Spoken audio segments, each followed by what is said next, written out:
Chapter तो बहुत ही जरूरी है, सब जरूरी है, आयनिक कंपाउंड, मेटलर्जी, लेकिन उनको पढ़ने का एक तरीका होता है। पहली बात, ये रिएक्शन सबसे इंपॉर्टेंट रिएक्शन है क्योंकि इस रिएक्शन में डिस्प्लेसमेंट होता है। इस रिएक्शन में आपको कलर चेंज भी दिखाई देता है। कि आयनिक कंपाउंड्स की प्रॉपर्टीज आपको रिवाइज करवा दूं क्योंकि क्वेश्चन बनते हैं। और थर्माइट रिएक्शन लिख लो नोटबुक में, ये 3 रिएक्शंस करके जानिए, बिल्कुल करके जानिए। बहुत चांसेस हैं कि आपको इनमें से क्वेश्चन मिल जाए। बिना रिएक्शंस के क्या केमिस्ट्री कभी पूरी होती है? बिल्कुल नहीं होती है। लेकिन मेटल्स एंड नॉन मेटल्स एक ऐसा चैप्टर है जिसमें रिएक्शंस 1 2 3 4 नहीं, सारे चैप्टर ही रिएक्शन से भरा हुआ है। तुम्हें भी ऐसा ही लगता है? लगता है ना? अरे मैम इतनी रिएक्शंस पढ़ते हैं फिर भी सुबह एग्जाम देने जाते हैं तो सब गायब हो जाता है, क्योंकि ये चैप्टर ही ऐसा है। Don't worry. और जहां पे मेटलर्जी स्टार्ट होती है वहां पे तो स्टूडेंट्स ऐसे हो जाते हैं कि अरे मैम अब नहीं पढ़ पाएंगे, बाकी सब कर लूंगा लेकिन मेटलर्जी छोड़ के जाऊंगा। ऐसा आपको भी लगता है? बिल्कुल ऐसा नहीं लगना चाहिए। देखो अब एग्जाम्स का टाइम है, कोई भी ऐसा टॉपिक नहीं है जो तुम छोड़ के जाने वाले हो, है ना? तो आज मैं भी लेकर आई हूं तुम्हारे लिए मेटल्स एंड नॉन मेटल्स।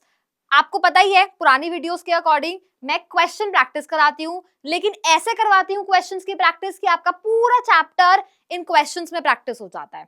और बाकी बच्चों को पता ही है कि अगर वो टैप एंड टेस्ट लगा लेते हैं तो उनका चैप्टर जो 20% रह रहा होता है वो भी पूरा हो जाता है। जो नए आए हैं वो सुन लो टैप एंड टेस्ट क्या होता है, साथ साथ मैं यहाँ पे क्वेश्चन करती हूँ, आपको भी मैंने एक टेस्ट दिया है, आप भी उसे ओपन करके रखो, वहां पे क्वेश्चन प्रैक्टिस करते जाओ। इससे क्या होता है, मैंने एक क्वेश्चन कराया, सपोज करो मैंने केमिकल प्रॉपर्टी का एक क्वेश्चन करवा दिया, तो आपके पास भी एक केमिकल प्रॉपर्टी का क्वेश्चन है, आप दूसरा क्वेश्चन कर लोगे तो आपको क्रॉस चेक हो जाएगा कि समझ में आया है या नहीं आया है।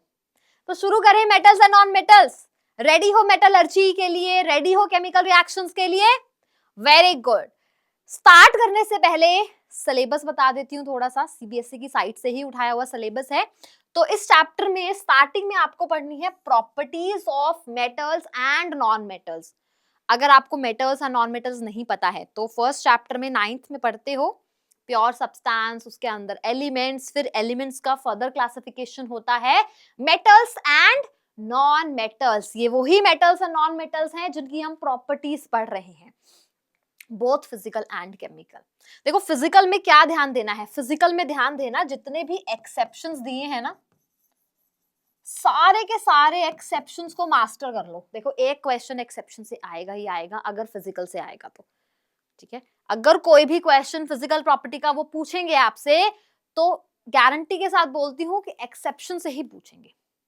केमिकल प्रॉपर्टीज में जितने भी क्वेश्चंस आते हैं जनरली वो एक्टिविटी बेस्ड क्वेश्चंस होते हैं। फिर उसके बाद आपको पढ़नी है रिएक्टिविटी सीरीज। फर्स्ट चैप्टर में भी पढ़ी होती है आपने रिएक्टिविटी सीरीज, यहाँ पे थोड़ा और डिटेल में पढ़ लेते हैं क्योंकि रिएक्टिविटी सीरीज की हेल्प से ही आप डिस्प्लेसमेंट रिएक्शन के क्वेश्चंस को सॉल्व करोगे। और डिस्प्लेसमेंट रिएक्शन के क्वेश्चंस आपको पता है कितने इंपॉर्टेंट होते हैं। फिर आती है formation and properties of ionic compounds. पहले समझना होता है कि आयोनिक कंपाउंड क्या होता है, कैसे फॉर्म होता है, उसका लुईस डॉट स्ट्रक्चर सबसे जरूरी, Lewis dot structure ionic compounds का, और फिर आयोनिक कंपाउंड्स की प्रॉपर्टीज। क्योंकि जब तुम यहाँ पे आयोनिक कंपाउंड्स की प्रॉपर्टीज पढ़ोगे तो नेक्स्ट चैप्टर में जाके उनको कंपेयर करते हो कोवेलेंट कंपाउंड की प्रॉपर्टीज के साथ। तो यहाँ का पढ़ा हुआ आपका कार्बन एनिड्स कंपाउंड्स में भी यूज आएगा, इनको बहुत ध्यान से पढ़ना है। Most important basic metallurgical process. नहीं, वीडियो पॉज करके जाना नहीं है, आज हम यहीं पे मेटलर्जी के सारा कंफ्यूजन दूर करने वाले हैं, ठीक है? डरना नहीं है मेटलर्जी से बिल्कुल भी। सो बेसिक मेटलर्जिकल प्रोसेस पढ़ेंगे, ज्यादा ध्यान देंगे हम उन रिएक्शंस पर जिनकी हेल्प से हम मेटल्स को रिफाइन करते हैं या मेटल्स को ऑब्टेन करते हैं। तो मेटलर्जिकल प्रोसेस से भागना नहीं है। उसके बाद आता है आपका corrosion and it's prevention. Corrosion पढ़ेंगे, याद है रस्टिंग से रिलेटेड एक एक्सपेरिमेंट आता है, इसमें अलॉयज आते हैं, वो सब पढ़ने वाले हैं हम with the help of questions. लेकिन क्या सब इंपॉर्टेंट है? एक बार देखें एग्जाम्स में कैसे क्वेश्चंस आते हैं, क्या क्या पूछा जाता है। चलो फिर ट्रेंड एनालिसिस देखते हैं। इस चैप्टर से properties of metals and non metals से 2025 में एक क्वेश्चन आया था 1 मार्क्स का। 2024 में 3 क्वेश्चंस आए थे 1 मार्क्स के, और 2023 में 3 क्वेश्चंस आए थे, एक 4 मार्क्स का और 2 क्वेश्चंस आए थे 1 मार्क के। तो काफी इंपॉर्टेंट है प्रॉपर्टीज। उसके बाद आते हैं आयोनिक कंपाउंड्स। 2025 में 2 क्वेश्चंस आए थे 1 मार्क के आयोनिक कंपाउंड से। मेटलर्जी में 2025 में 2 क्वेश्चंस आए थे 1 मार्क के, और कोरोजन का एक क्वेश्चन आया था 3 मार्क्स का। तो लास्ट ईयर तो मेटल्स एंड नॉन मेटल्स देखो कितना इंपॉर्टेंट टॉपिक रहा था। तो आप ये चैप्टर छोड़ के जाने वाले थे। इतने सारे क्वेश्चंस आ रहे हैं उसमें, ऐसा नहीं करना है। 2024 में भी देखो एक सीधा 1 क्वेश्चन 4 मार्क्स का पूछा गया है। चैप्टर तो बहुत ही जरूरी है, सब जरूरी है, आयनिक कंपाउंड, मेटलर्जी, लेकिन उनको पढ़ने का एक तरीका होता है ना। हर चीज को, कॉन्सेप्ट को लेयर्स में पढ़ो, स्टेप बाय स्टेप पढ़ो, तो ही समझ में आता है। स्टार्ट करते हैं क्वेश्चंस की फॉर्म में। पहला क्वेश्चन देखते हैं क्या है। तो पहला क्वेश्चन है हमारा असर्शन और रीजनिंग बेस्ड क्वेश्चन। अगर पेपर पैटर्न एनालाइज किया होगा तुमने, तो ऑब्जेक्टिव के बाद देते हैं ना वो 4 assertion and reason based questions. तो असर्शन और रीजन की प्रैक्टिस कर लेना अच्छे से। बच्चे कहाँ कंफ्यूज होते हैं? बच्चे कंफ्यूज होते हैं जब असर्शन और रीजन दोनों सही हो जाते हैं। अब उन्हें ये ढूंढना होता है क्या ये सही एक्सप्लेनेशन है या नहीं है। तो प्रैक्टिस ही आपको असर्शन एंड रीजन का मास्टर बनाने वाली है। क्वेश्चन को रीड करते हैं। Platinum, gold and silver are used to make jewellery. जिनको ज्वेलरी पसंद है उनको तो पता है, अरे मुझे गोल्ड की ज्वेलरी पसंद है, प्लैटिनम की पसंद है। रीजन क्या है इसका? रीजन है metals like platinum, gold and silver are highly lustrous and inert. बहुत शाइन करते हैं और इनर्ट होते हैं, जल्दी से रिएक्ट नहीं करते हैं। तो पहले तो ये चेक करो क्या दोनों स्टेटमेंट्स ट्रू हैं। बिल्कुल सही है, असर्शन भी सही है और रीजन भी सही है। क्यों क्यों आपको लगता है कि प्लैटिनम, गोल्ड और सिल्वर की ही ज्वेलरी बनाई जाती है? सोडियम की ज्वेलरी पहनोगे तो क्या हो जाएगा? अरे मैम, सोडियम को तो हम ओपन में रख नहीं सकते हैं, रिएक्शन कर जाता है वाटर के साथ। आप उसकी ज्वेलरी कैसे बना सकते हो, है ना? इनर्ट होना चाहिए, मतलब मेटल। अगर मेटल इनर्ट है तभी तो आप उसकी ज्वेलरी बना सकते हो। अगर वो शाइनी है तभी तो आपको पहनकर अच्छा लगेगा कि आपने ज्वेलरी पहनी है। यस, तो दोनों स्टेटमेंट सही हैं और reason is correctly explaining the assertion. तो आपका करेक्ट ऑप्शन हो जाता है ऑप्शन नंबर ए। इसी तरह से फिजिकल प्रॉपर्टी से related question tap and test में है। वीडियो पॉज करो, प्रैक्टिस करो, चेक करो फिजिकल प्रॉपर्टी में किसी और में कोई प्रॉब्लम है, वापस आ जाओ फिर और क्वेश्चंस के लिए। हो गया? डन? कोई डाउट तो नहीं है फिजिकल प्रॉपर्टीज में? टैप एंड टेस्ट का क्वेश्चन हो गया आपसे? Very good. Next, when metal reacts with acid, metal की रिएक्शन हो रही है एसिड के साथ, अ गैस इज प्रोड्यूस्ड, एक गैस फॉर्म हो रही है। इफ अ बर्निंग कैंडल, अगर इस गैस के पास हम बर्निंग कैंडल को लेकर आ रहे हैं, एक पॉप साउंड ऑब्जर्व हुआ है। इस पॉप साउंड का रीजन क्या है? रिवाइज करो अपने माइंड में मेटल और एसिड की रिएक्शन को। मेटल प्लस एसिड, अभी मैंने आपको बताया था रिएक्टिविटी सीरीज। तो रिएक्टिविटी सीरीज में इफ यू रिमेंबर, जो मेटल्स हाइड्रोजन से अबव होते हैं उनको एक्टिव मेटल बोलते हैं, और वो एसिड्स में से हाइड्रोजन को डिस्प्लेस कर सकते हैं। मतलब यहाँ पे क्या होगा, अगर आपके पास एक्टिव मेटल है तो उसने एसिड में से हाइड्रोजन गैस डिस्प्लेस की है, मतलब यहाँ पे जो भी गैस फॉर्म हुई है वो हाइड्रोजन गैस है। कैसे पता? एक और आपको पता है, इन्होंने टेस्ट फॉर हाइड्रोजन भी मेंशन किया है, which is pop sound.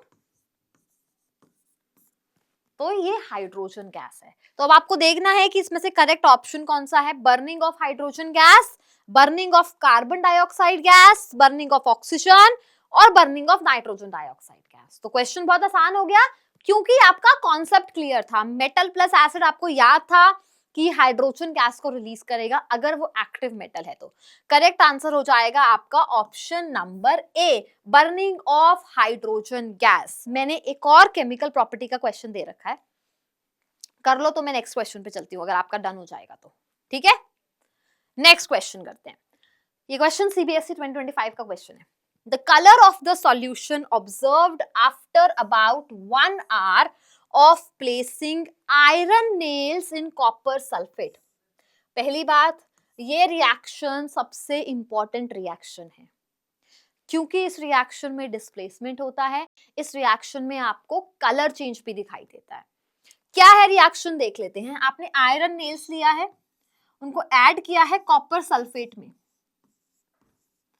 Again use किसका करेंगे, रिएक्टिविटी सीरीज का। अगर अभी भी रिएक्टिविटी सीरीज याद नहीं है तो पहले वीडियो पॉज करके रिएक्टिविटी सीरीज ही याद कर लो, बैठ जाओ, याद करो रिएक्टिविटी सीरीज को, क्योंकि ज्यादातर क्वेश्चन सॉल्व रिएक्टिविटी सीरीज से होते हैं मेटल्स और नॉन मेटल्स में। आपको पता है कि iron can take the position of copper, iron copper की पोजीशन ले सकता है क्योंकि ज्यादा रिएक्टिव है। तो प्रोडक्ट में क्या बनेगा, FeSO4, साथ में रिलीज हो जाएगा कॉपर। कॉपर सल्फेट का colour, yes very good, blue in colour. तो copper sulphate is blue in colour, लेकिन जब रिएक्शन हो जाएगी तो वहां पे बन रहा है आयरन सल्फेट। आयरन सल्फेट का कलर होता है green, green in colour, pale green, green. तो यहां पे हो गया है कलर चेंज। तो आपको बताना है कलर ऑब्जर्व, रिएक्शन के बाद कौन सा कलर ऑब्जर्व होगा। तो yes, the correct answer is option number B. Reaction के बाद सॉल्यूशन का कलर पेल ग्रीन हो जाएगा। लेकिन यहाँ पे ध्यान दो, रेडिश ब्राउन क्या होगा, रेडिश ब्राउन कॉपर डिपॉजिट होगा आयरन नेल्स के ऊपर। पॉइंट लिखो नोटबुक में अपनी, वेरी गुड। ब्लू पहले था, येलो कुछ नहीं हुआ है। नेक्स्ट क्वेश्चन पे चलते हैं।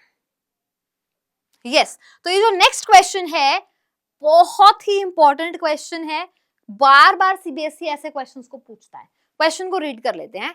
A student took 4 metals, student ने 4 मेटल्स लिए हैं A, B, C and D, and उनको ऐड कर दिया है इन सारे सॉल्यूशंस में 1 by 1। उनके रिजल्ट्स भी मेंशन कर दिए।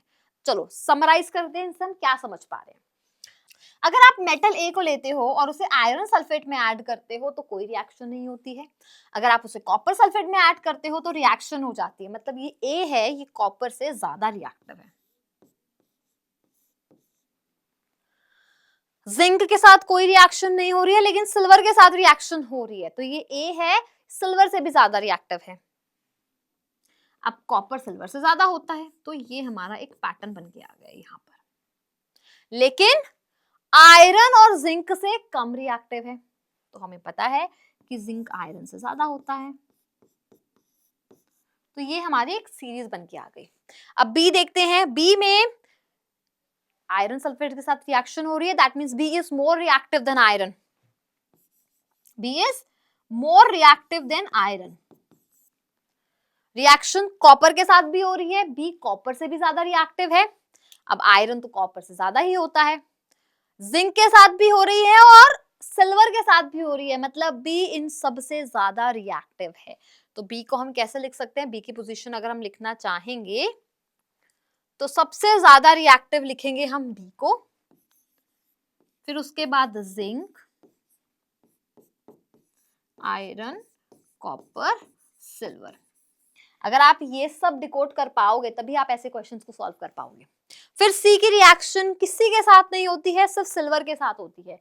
मतलब सी सिर्फ सिल्वर से ज्यादा रिएक्टिव है, बाकी सबसे कम रिएक्टिव है।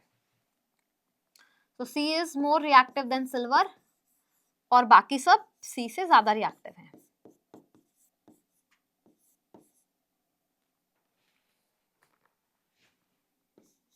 चलिए फोर्थ देखते हैं। फोर्थ की रिएक्शन किसी के साथ नहीं हो रही है, मतलब फोर्थ सिल्वर से भी कम रिएक्टिव है, डी दैट मींस। तो इसको हम ऐसे मेंशन करेंगे।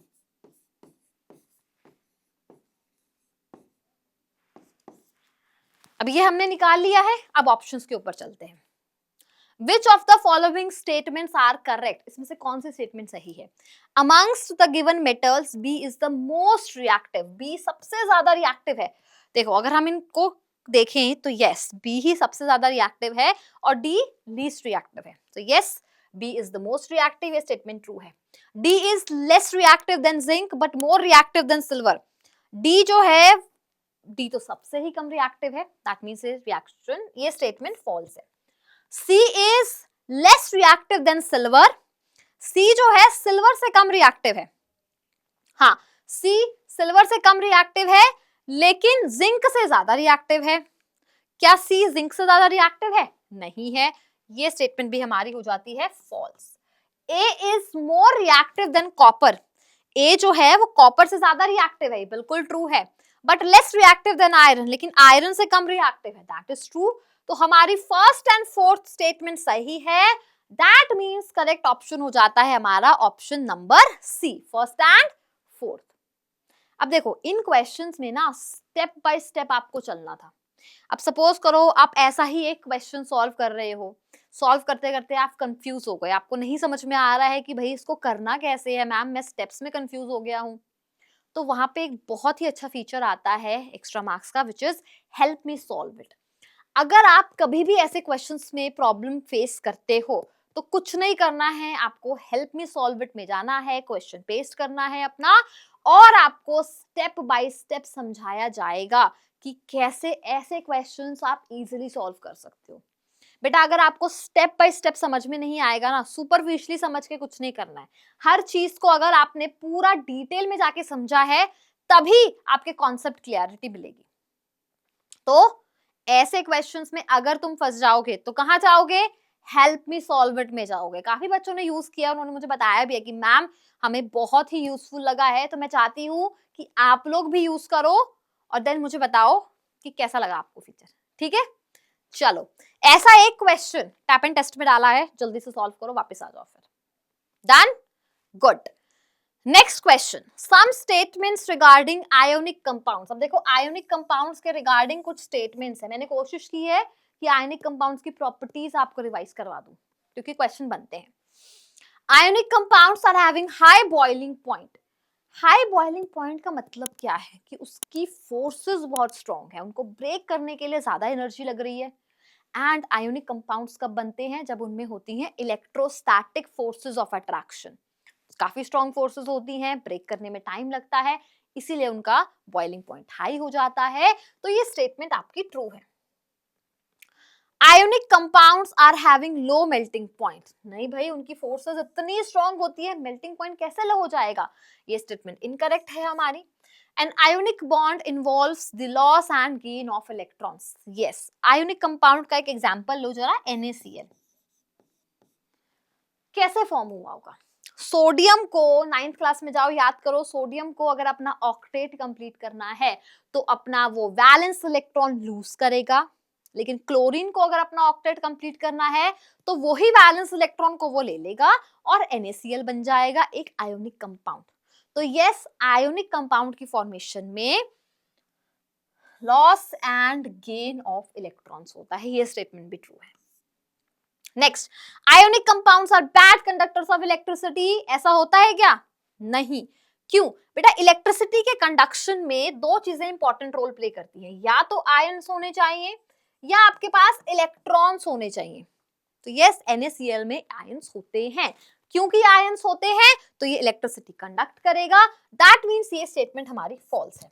तो सेकंड एंड फोर्थ हमारी इनकरेक्ट स्टेटमेंट्स है, दैट मींस करेक्ट ऑप्शन हो जाता है हमारा option number A, that's your correct option. मजा आ रहा है क्वेश्चंस करने में? मुझे लगता है आप लोगों के क्वेश्चन सही भी हो रहे हैं टैप एंड टेस्ट में, वेरी गुड। नेक्स्ट क्वेश्चन पे चलते हैं। Which of the following ore is concentrated by froth flotation method? कौन सी ओर है जिसमें आप फ्रोथ फ्लोटेशन मेथड यूज करते हो? देखो फ्रोथ फ्लोटेशन का जो मेथड होता है ना, वो सल्फाइड ओर्स के लिए यूज होता है, हमेशा दिमाग में ये बात रखनी है, सल्फाइड और फ्रोथ फ्लोटेशन, बस ये पॉइंट आप याद रखोगे तो आंसर फटाफट निकल जाएगा। जैसे कि यहाँ पे आंसर आ जाएगा ऑप्शन नंबर सी, ज्यादा कुछ नहीं सोचना है, सिर्फ सल्फाइड ओर ढूंढनी है। नेक्स्ट क्वेश्चन पे चलते हैं। Which of the following cannot undergo calcination? देखो कैल्सिनेशन, रोस्टिंग और थर्माइट रिएक्शन, लिख लो नोटबुक में, ये तीन रिएक्शंस करके जानिए, बिल्कुल करके जानिए, बहुत चांसेस हैं कि आपको इनमें से क्वेश्चन मिल जाए। कुछ नहीं देंगे तो एटलीस्ट डिफरेंशिएशन दे देंगे, थर्माइट की रिएक्शन दे देंगे, बैलेंस करने को दे देंगे, या पूछ लेंगे आयरन को ऐसी फॉर्म में मिलता है, कहाँ यूज होती है थर्माइट रिएक्शन, उसके अराउंड एनसीईआरटी में देखोगे एक छोटा सा पैराग्राफ है, फॉलोड बाय रिएक्शंस, एक मैंगनीज वाली रिएक्शन है, एक आयरन वाली रिएक्शन है, दोनों को लिख लिख के प्रैक्टिस करो। मैंने आयरन वाली यहाँ कराई है, मैंगनीज वाली तुम्हें दी है सॉल्व करने को, तो उसको भी सॉल्व कर लेना, ठीक है। तो कैल्सिनेशन और रोस्टिंग बता रही थी मैं आपको। सी से कैल्सिनेशन होता है, सी से कार्बोनेट, याद रखो। कैल्सिनेशन किया जाता है कार्बोनेट ओर में, रोस्टिंग किया जाता है सल्फाइड ओर में। कैल्सिनेशन के टाइम पे देयर इज वेरी लो और एब्सेंस ऑफ ऑक्सीजन, लेकिन रोस्टिंग के टाइम पे आप ऑक्सीजन या एयर की प्रेजेंस में करते हो। तो यहाँ पर आपको कैल्सिनेशन बताना है, कौन शो नहीं करेगा बेटा? आपका जो सल्फाइड का ओर है वो कैल्सिनेशन शो नहीं करेगा, क्योंकि वो रोस्टिंग शो करेगा। तो करेक्ट आंसर हो जाएगा इसमें ऑप्शन नंबर डी। जरा मुझे कमेंट्स में लिख के बताना कि जिंक की इस ओर का नाम क्या है और जिंक की इस ओर का नाम क्या है। दोनों ओर्स के नाम मुझे कमेंट्स में लिखकर बता देना, ठीक है? एक क्विक चेक भी हो जाएगा आपकी नॉलेज का। चलो नेक्स्ट क्वेश्चन करते हैं।